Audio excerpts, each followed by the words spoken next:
दिल्ली से दूरी, गुजरात पर मजबूरी और पंजाब की सत्ता की हिफाजत, क्या यही है 7 टीवी भारत की आज की सबसे बड़ी राजनीतिक कहानी? नमस्कार, आप देख रहे हैं 7 टीवी भारत और आज बात उस रणनीति की जिसने सवाल खड़े कर दिए हैं। क्या अरविंद केजरीवाल दिल्ली से ज्यादा गुजरात पर फोकस कर रहे हैं और अगर हाँ तो मिला क्या? शुरुआत उस सच्चाई से जो आपने खुद तय की। हाल ही में खबर आई है कि आम आदमी पार्टी ने 3 प्राथमिकताएं तय की हैं। पंजाब को बनाए रखना, गोवा को जीतना, गुजरात और उत्तर प्रदेश में विस्तार। और ये सब यूं ही नहीं, क्योंकि 2027 में पंजाब, गुजरात, गोवा और उत्तर प्रदेश चारों राज्यों में विधानसभा चुनाव होने हैं। लेकिन इन चारों में सबसे कठिन रणभूमि कौन सी है? जवाब साफ है, गुजरात। गुजरात में शानदार शुरुआत, लेकिन अब फिसलन क्यों? 2021 के सूरत नगर निगम चुनाव याद कीजिए। बीजेपी के गढ़ में 116 में से 27 सीट जीतकर आपने धमाका कर दिया था। कांग्रेस शून्य पर सिमट गई और आप मुख्य विपक्षी दल बन गई। ये एक सियासी चमत्कार जैसा था, लेकिन वक्त बदला। ग्रामीण निकाय चुनाव में करीब 250 सीटों पर बीजेपी के बाद दूसरे नंबर पर रहने के बावजूद 2000 से ज्यादा सीटों में सिर्फ 32 जीत पाना संकेत दे गया कि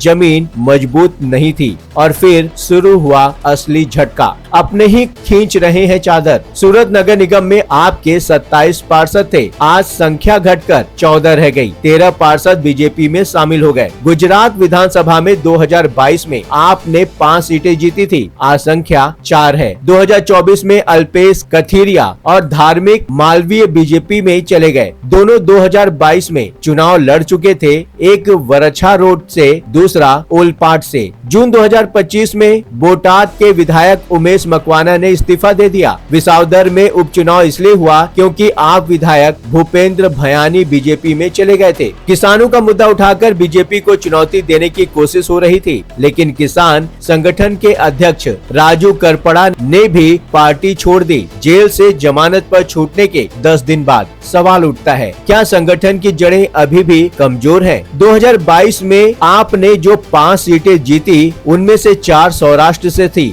जामजोधपुर, गरियाधर, विसावदर और बोटाद। सौराष्ट्र उम्मीद की धरती या फिर नई जंग, क्या कहेंगे आप? डेडियापाड़ा सीट से आदिवासी नेता चैतर वसावा विधायक बने। आपकी रणनीति साफ है, जहां वोट शेयर अच्छा है वहां हार को जीत में बदला जा सकता है। लेकिन दूसरी तरफ बीजेपी भी सौराष्ट्र में असाधारण रूप से सक्रिय हो चुकी है। कैबिनेट फेरबदल में 26 में से 9 मंत्रालय सौराष्ट्र कक्ष के विधायकों को दिए गए। यानी आप जिस जमीन पर पांव जमाना चाहती है, वही जमीन और मजबूत कर दी गई है। चलिए पंजाब बनाम गुजरात, इस फर्क को समझते हैं। पंजाब में कांग्रेस के खिलाफ खाली स्पेस था, आपने उसी जगह को भरा और सत्ता में आ गई। लेकिन गुजरात में हालात अलग हैं। यहाँ बीजेपी बेहद मजबूत है। कांग्रेस अब भी मुख्य विपक्षी पार्टी है, भले ही उसके 5 विधायक दल बदल चुके हो और संख्या 12 रह गई हो। आपकी रणनीति साफ दिखती है, कांग्रेस को बेदखल कर विपक्ष की जगह लेना। लेकिन जब अपने ही नेता साथ छोड़ रहे हो तो विस्तार का सपना कितना हकीकत बनेगा? दिल्ली चुनाव में हार के बाद अरविंद केजरीवाल पंजाब में ज्यादा सक्रिय दिखे। मुख्यमंत्री भगवंत मान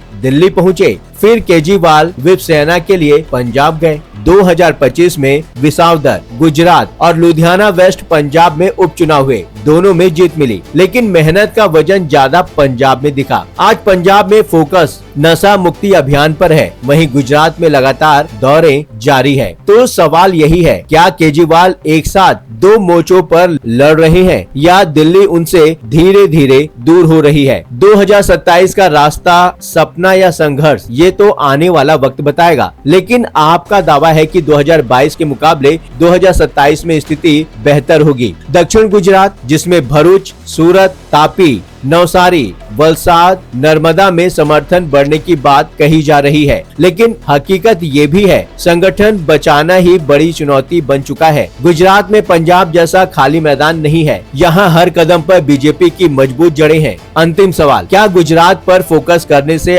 आपकी राष्ट्रीय पार्टी की पहचान मजबूत होगी या दिल्ली और पंजाब की राजनीति ही उनकी असली ताकत बनी रहेगी? क्या 2027 में आप कांग्रेस की जगह ले पाएगी या खुद अपने नेताओं के पलायन से जूझती रह जाएगी? यह कहानी सिर्फ चुनावी गणित का नहीं है, यह कहानी है राजनीतिक संतुलन का। एक तरफ पंजाब की सत्ता बचानी है, दूसरी तरफ गुजरात में पैर जमाने हैं और तीसरी तरफ दिल्ली की सियासत भी नजरअंदाज नहीं की जा सकती। तो क्या अरविंद केजरीवाल का गुजरात फोकस मास्टर स्ट्रोक साबित होगा या यह रणनीति उल्टा पड़ सकती है? आप क्या सोचते हैं? कमेंट में जरूर बताइए। आप देख रहे हैं 7 टीवी भारत, मैं हूं आपके साथ सुशील गिरीश। मिलते हैं अगली बड़ी राजनीतिक पड़ताल में। लगातार खबरों के लिए बने रहिए 7 टीवी भारत के साथ।